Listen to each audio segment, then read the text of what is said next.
So I'm having a conversation with my friend Ambone yesterday. She hits me up on the phone. She says, "Hey, Horace, I just wanted to call and tell you happy anniversary." I said, "Happy anniversary?" She said, "Yep, Horace, 6/23/2003, we became friends. How many years has that been?" I said, 23 years? She said, "Yup, 23 years we've been friends. That's dynamic." And then she followed up with that and said, "And I'm headed over here to the ice cream parlor right now because I'm about to go and build us a couch." I said, "You about to go build a couch?" She said, "Yup." She said, "We need more space for people to sit down at the ice cream parlor." Shout out to MJ's Ice Cream Parlor, by the way. If you're ever in Detroit and you want to get you some great ice cream, make certain, please, that you stop by MJ's Ice Cream Parlor. But she said, "I'm going to go build a couch." And I said back to her, "Amber, have you ever did anything like that before?"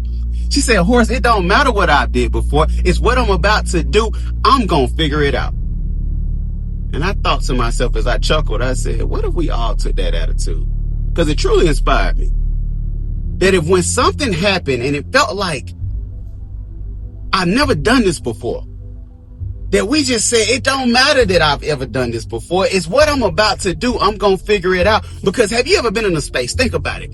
If you're feeling like you're overwhelmed or you're feeling like you got a lot on your plate, you can't complain about having too much on your plate when your plan was to eat. And when you take that approach of saying to yourself, I got all this pressure on me.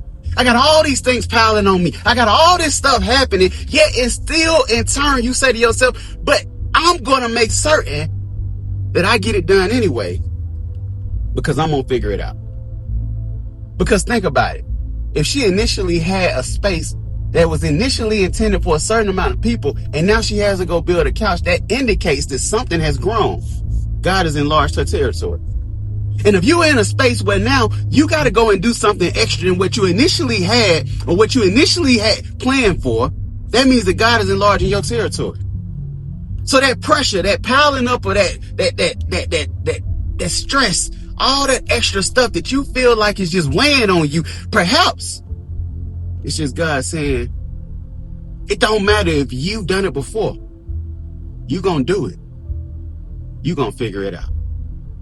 And I want every person out there to take on that approach that whatever is going on in my life, it don't matter if I've ever done it before. I'm going to do it. I'm going to figure it out.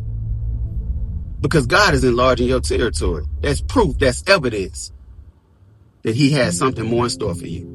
And that's the difference between where you are now and the elevation that you're about to go to in the future. Hey, listen, man, this is Growth Theory. And class is in session.